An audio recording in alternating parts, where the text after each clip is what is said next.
Hello everybody, it's Roel and Chrissy of Fly Me to the Philippines, and for today's video we are going to welcome again this lovely couple, Edelita and Roel, doctors, internists, and some of the questions we're going to get into are the types of mistakes expats make, the types of medicine maybe they should or should not be able to travel with, the types of conditions that they should be concerned about if they're thinking about becoming expatriates. So Chrissy, it's the doctors, Roel and Edelita, who went to college here in CDO, qualified to study in America and had their residencies in internal medicine in Wisconsin or Michigan? Illinois, somewhere in the Midwest, and then practiced in Arizona. And Roel, you are still stuck in Arizona as part of this transition. I am still in Arizona. My goal is to be here at least majority of the time by next year. And it's a story of reverse migration. Yes. There's an entrepreneur story with an assisted living facility that is having a soft launch, and we're going to go visit there later today. Reverse migrating to the Philippines, and what they've learned might shock you.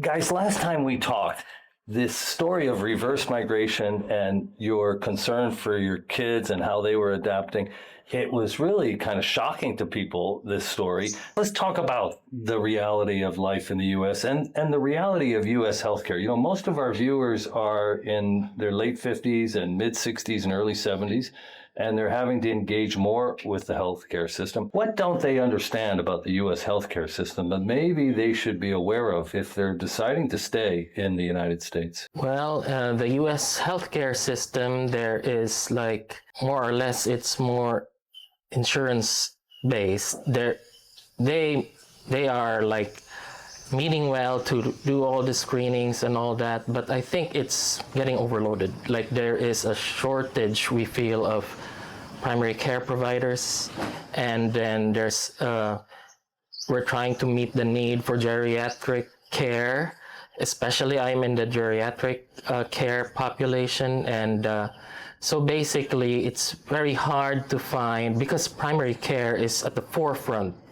We see, I'm a primary care doctor there myself, we see the patients, we coordinate their care, but we feel that primary care is underserved. So you take Medicare? Yes. You know, a lot of our clients are turning 65 and they're having to decide. There's so much advertising and marketing money going into these Advantage plans, and nobody advertises a supplemental plan.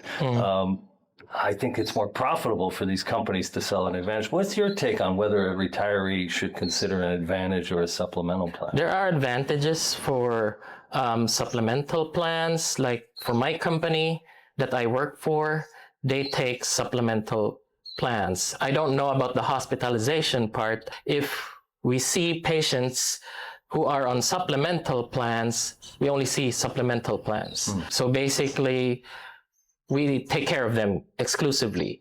As for the plain Medicare, they are more integrated into the primary care structure. So most of the internists that see these types of patients, they see all ages, basically family med or internal med, and they have a different billing system, which is, I think, is too complicated to discuss at the moment, but I think both have advantages and disadvantages. So was there anything about U.S. medicine that you were tired of, you burned out, the paperwork, the insurance companies? Was there something you just like, are you so glad to be free of?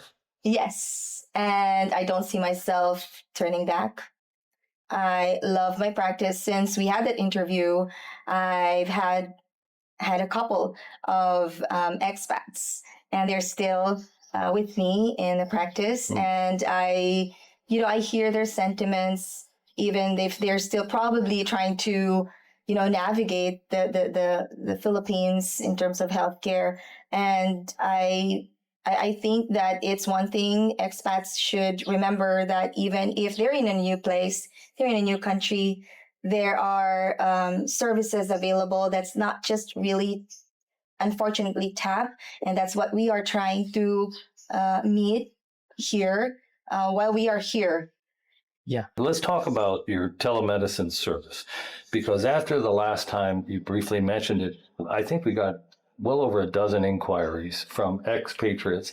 We have a very close friend who told me he was paying $1,000 a month to a telemedicine doctor in America, and he subsequently signed up him and his Filipina significant other to your telemedicine service. And last time you quoted $99 a month, which is 1/10 of what our friend was paying. Having somebody who was trained in America, worked 15, 20 years as an internist, that you can get on the phone and describe your symptoms and maybe seek an admission in a hospital or seek a specialist might solve 90% of the problems that expats have. So what exactly are you offering? I'm offering a personalized care, and that really can look different in case to case basis. What I tell my patients in my concierge telemedicine is, hey, I'm just a text away. I don't care what time it is, right? So they have a way to contact me, and if it's urgent, then we have to hop on a video call. If it's not, then it's scheduled. And most right now of my patients have maintenance medications that they don't know where to get refills. Right. And I mean, doctors are available, but then they don't know where and who, and What it should really cost. yes, and again, waiting. It's the waiting that's so painful. I've waited myself, with my mom, like 2-3 hours. We just went to a basketball game yesterday. It was supposed to start at 8:30 a.m. and it started at 10. Chrissy told me we shouldn't go at 8:30. I said, I'm American. I got there at 8:25. I got a parking space. But anyway, the wait in the Philippines is mine. Chrissy, you attended a meeting that we thought would be 4 hours, and it turned out to be 8. 7. And I was waiting and waiting Yes. for her to come home. Like, who would meet for so long? Yeah, let's talk about the convenience. Like the telemedicine is like something that you can just do conveniently because it's just going to be a call or a text away. And you mentioned about the photo prescription. Is that part of your service? Yes. Yeah. So just by that, it's a big help because you don't have to go to a medical center or a doctor face to face just to get the prescription. You can already give it to them. Yes. And you know where to get it. And then I also send in, the standard lab order that we need to monitor for anybody on medications. I send that lab order, and then wherever most of them are at BGC, by the way. So there's a close laboratory here. Dr. Miller said, okay, just give this. I take a picture and send it to them, and I said, print it if they want to print out, or just show it to them. You have a portal that handles people signing up and setting up appointments. This is my take on it. A lot of us, we still have our Medicare in the United States for emergencies. And medical care can be very inexpensive here. A doctor's appointment can be $10, $15. But can that doctor give good advice? Is that doctor to be trusted? And is the medicine he's prescribing to be trusted? It's just a crapshoot. It's easy to go find a doctor. You might wait 2 hours and it's only $15. But having somebody who can guide you through the process, and you have this network of doctors who graduated from the top university in town, and even if they don't live in CDO, just having a U.S. trained doctor available for $99 a month who can kind of walk you through and be a second opinion, I think is a little invaluable. And we can get their doctor's records from the United States because that's standard procedure in the U.S. We need the records, your previous labs. If they don't have it from their doctor's office, we could request that through our portal to be brought here. So at least we have a continuity of care from the United States to here. An expat signs up for your service. They wake up sick. What happens? They call me. Okay, you can prescribe medicine. You can pre-screen to have them admitted to a hospital. You can read x-rays. If they can get a soft copy. Okay. Now in most hospitals here in Cagayan de Oro, you can request. I did it for my mom when the took the X-ray. I said, "Can I take a picture?" Yeah. Because it's digitalized. Would you call their doctor and talk to their doctor? That's something which is nearly impossible to do. To get anybody on the phone? Unfortunately, Okay. yes. But if it's our colleague and Yeah. somebody we personally know, Then you can. then yes. But you're going to look at all the lab results and possibly the x-rays. What kind of emergencies can you handle remotely? So if they call with symptoms, then we can say, this sounds like you need to be checked in a hospital. Or, oh, it's just a common skin infection. We could give you, if it's a fever, like we could get more history of Will it. people take photographs if they have a skin infection, share that with you? You can do some of those things remotely? Yes, Yes. And that's something like pre-screening, triage, we call it. So what are your symptoms? If it is chest pain, Yeah. then we need to talk right now. Yes. And some of the call it chest pain is just actually an acid reflux. So let's say, I had dengue 4 or 5 months ago. And if somebody is suffering a potential dengue attack and they call you up, what type of interaction are you going to have? Well, if it's really suspicious for a second attack of dengue, which is a hemorrhagic type, knowing that he has a history of dengue infection, to the before, hospital like, he goes. that sounds like, then he has to do a stat blood test. And another thing I want to mention is if they ask me, they don't have any preference where to go, then I tell them, hey, I can get the results myself much faster if you go to this hospital. All right. So then they don't have to worry. They do the test, they can go home if they're stable, and I do the follow-up. Like I can get the results and call it from home. Yeah, another thing that we need to address is that based on experience, when you go to like laboratory for tests or x-rays, or even in the OBGYN, the patient will need a doctor's request to conduct the test. So that is something that you can help remotely. Yes. Because they cannot just simply go to the laboratory and have a test like nowadays based on the Self-order. experience. Yeah. Yes, self-order. So- they will ask for the doctor's request. And that's Sometime- really So helpful. if one of your clients calls you up, you could order all the lab tests. Yes. It's not critical. They don't need to be hospitalized. Well, let's get the lab work done, and then let's have a first assessment. You could do that remotely. Yes. And especially if I know that it's not going to take that long for the results to come back, and I can personally call the lab, get the results faxed to me or emailed to me, then, we don't have to admit.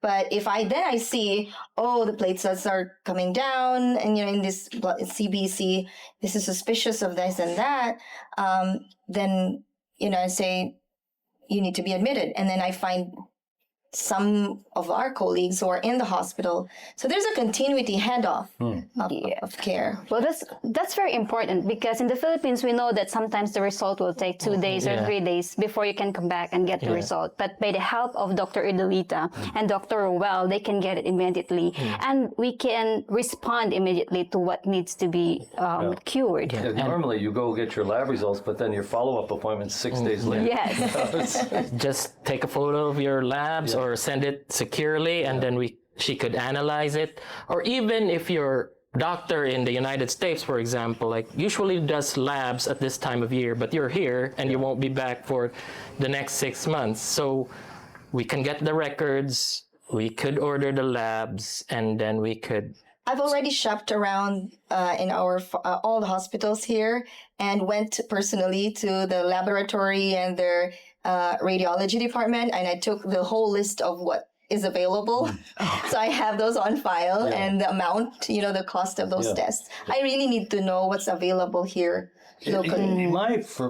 Just speaking to the expert, I don't think it's about the cost. It's about having confidence the person you're dealing with knows what they're doing. I mean, it's not too expensive, but you are out there negotiating and operating in a void. You just don't know if these doctors are qualified. And sometimes I have friends and they tell me what the doctor recommended, and it turns out they had something 180 degrees different. And what in the world were they thinking? And I just think it's very difficult as a foreigner to know if the doctor is really qualified. That charges $10 for a walk-in visit. But what mistakes do you think expats make before calling a doctor? So I think one mistake is if in the United States they had a heart attack or like high blood pressure, and then the doctor there says, hey, you need to go gentle on your diet, especially of the salt, of the the bad stuff, and then they come to the Philippines and say, oh, it's so beautiful, and you forget all about the restrictions, and then you have a heart attack, God forbid, here. So in America, it's like the door to balloon time or door to stent time. There has to be a time. Here, it's not ideal. The golden hour here, it could be ungolden 3 hours. Yes, not. I think an ambulance here, the response time at CDO is like 35 minutes to get an ambulance. Yes, so Chicago, it's 8 minutes. Yes, so if you have a massive heart attack, the best way is to take care of yourself first. Yeah. What are the signs that an expat should not be talking to Dr. Google and Dr. AI and should not be self-treating himself? What do you think the signs are that this is a big mistake?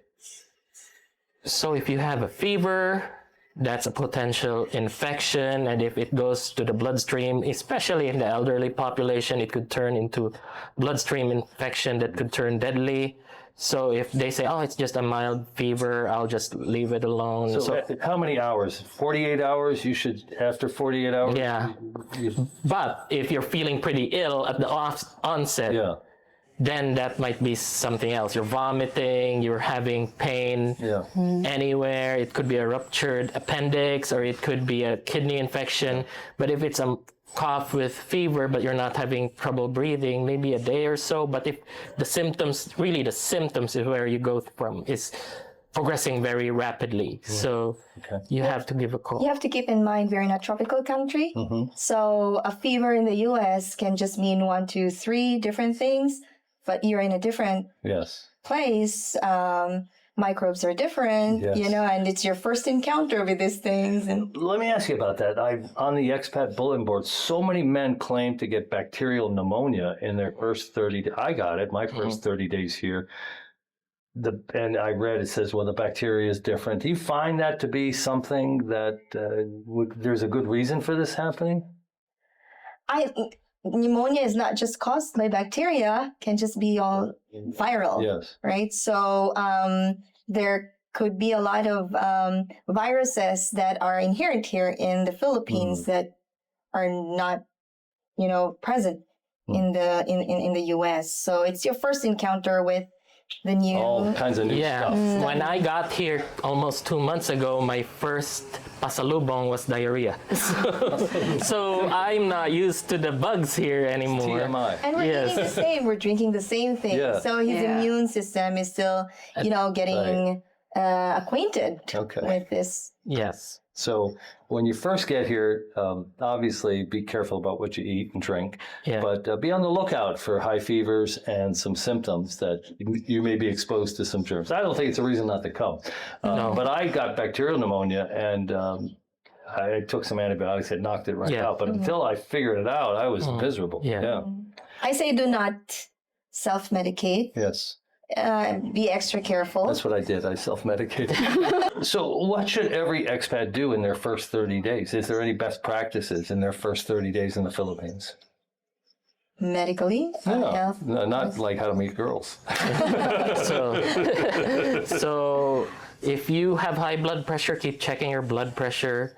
Here, you follow your doctor's recommendation. If they say low salt, if they serve you food, you could say, could you make it less salty at least? And, whatever health conditions you have, you make sure you monitor it the way your doctor in the US or any foreign country recommends you to monitor it. Keep everything that you're doing from the US, especially your maintenance medications and the monitoring that you're doing there, continue that, because you can easily just forget and be distracted. I say that's the first best, thing that you need to secure is that continuity. And then I say, just relax. And another thing is, I think connection is very important. Many foreigners are probably doing it by themselves, navigating the country. Well, let me ask you, this is very important. I get asked all the time about all these unique medicines, and like my doctor can give me 90 days. Am I going to be able to get it in the Philippines? I research for them, and usually I tell them yes. But what medicine, what medical prescription should they not risk traveling to the Philippines with and trying to handle this themselves? Just bringing a type of medicine from the U.S. Maybe it's illegal, or maybe it's just too temperamental. I've had members not necessarily traveling to the Philippines, but traveling to foreign countries that says, oh, I need you, which I'm in Arizona, to certify that I'm taking this medicine, like pain medicine specifically. So make sure, I haven't had experience of somebody being held at the airport, but I've had prudent patients ask their doctor to certify something that he's taking this medicine. As for the amount, I'm not too familiar, but if it's prescribed in the US, then you could ask your doctor that 3-month supply of this medicine on the paper, so at least they'll be safer to do that. Controlled substances. Yes, controlled substance. Okay. This is a question I think everybody wants to know. What procedures are safe to have done here, and which ones do you think they should go back to their home country to have done? I think general procedures could be like general surgical procedures, emergency surgical procedures. You can't fly to the US to have an appendectomy if it's already symptomatic here. Those are basic procedures. But for bypass surgeries, that one, I think Manila would be the most reasonable. Or if you could fly to the US, if it's not an emergency, then it could be an option. We've had relatives where they had to fly to Manila or friends or acquaintances fly to Manila for the heart bypass surgery.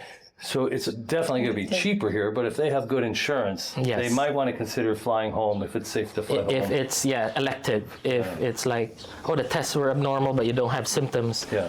You can fly back, you can come back and enjoy when everything's stable again. Okay. What should older men know about blood pressure risk, dengue, diabetes, and just other conditions that might be exacerbated here in the Philippines as an expatriate? Okay, so food here is very tasty, but admittedly it's not the healthiest. So you have to be very careful. So for blood pressure, many of the foods here are salted. So every time, maybe you could say less salt on the food, but you have to monitor your blood pressure.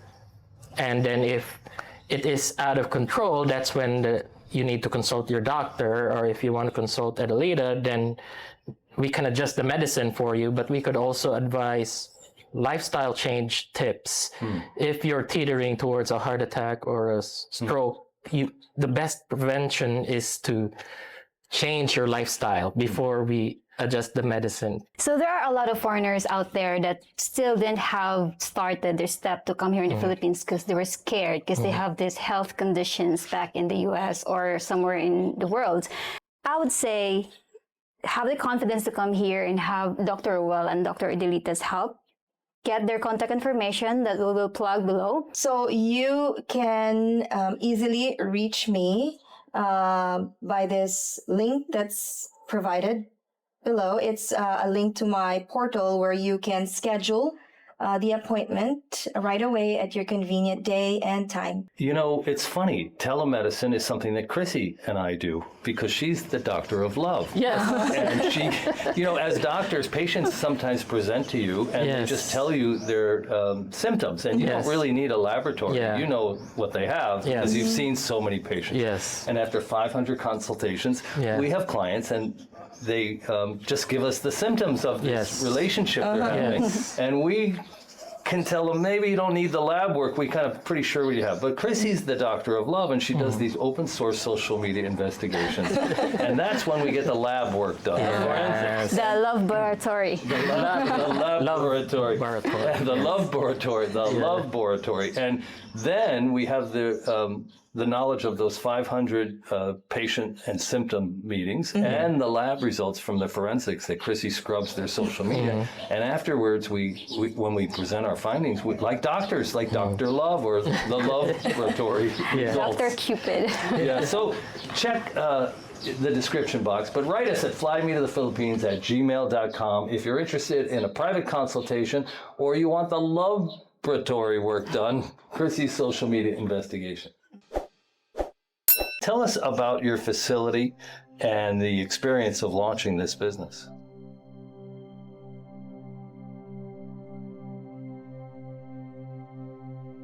So these are the advantages when families put their loved ones in our facility. In case of an emergency, of course, if it's a life-saving measure, we have to get them to the closest You'll hospital. take them right to St. Yes, Francis. St. Okay. Francis. Okay. Yeah. This is like one main issue here in the Philippines, that sometimes when it comes to emergency, some hospitals will not accept the patient because they're full, they're loaded.